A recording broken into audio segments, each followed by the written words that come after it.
what are some other areas where you would be able to code? What if you saw an abnormality? So for example, a heart defect. I know you work very closely with a cardiologist.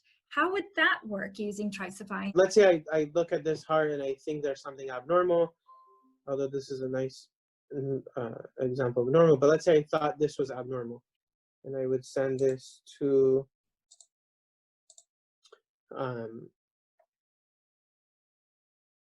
my pediatric cardiologist that I work closely with. On the cardiologist side, it's anonymized, and they don't have, and so it's safe and secure in that way. Okay, you can write notes. You can choose to share some of those notes as well with the cardiologist. And so in any case, here's the cardiologist. They're looking at the image, and they got that within seconds, and they can tell me like, okay, yeah, I think that there's something abnormal or not, or you know, it's urgent, send her today, or it's not urgent, I can see her in a week or two, let's see how it evolves, or you don't even need to send her to me, bring her back in a couple weeks and see what it looks like. Or I agree that that's, you know, a tetralogy abnormality, let's get her into the cardiac program and the perinatology program, and do multidisciplinary pregnancy planning. And so that one is likewise would be, you know, these interprofessional codes. The cardiologist can bill for it using the consulting codes. I can bill for it using the code as the referring physician that we talked about in another scenario.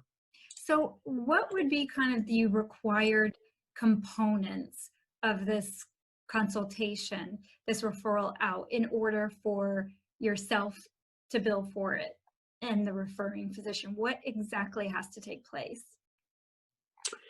So it all depends on what, you know, the original setup you have, but it's described more in detail in the document. But anytime you're consulting with another physician or yourself, you just, you know, you want to make sure that the patient is aware that they've signed release forms and consents, they've agreed to whatever billing that's going to take place, and all those forms, you know, the forms have to, you use the local forms, whatever consent forms you have in place, or whatever consent forms the consulting physician has in place. So that are all things you can easily set up between the patients, but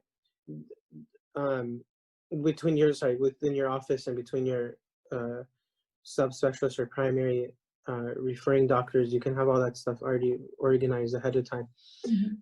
But this is going to be a patient part of your practice, so you need all the standard forms that you would normally have them completed as part of the chart before you agree to do the consultation. Everything needs to be documented. Then after, you need to generate a report and share that report with each other. So, and that's all described in detail in the document.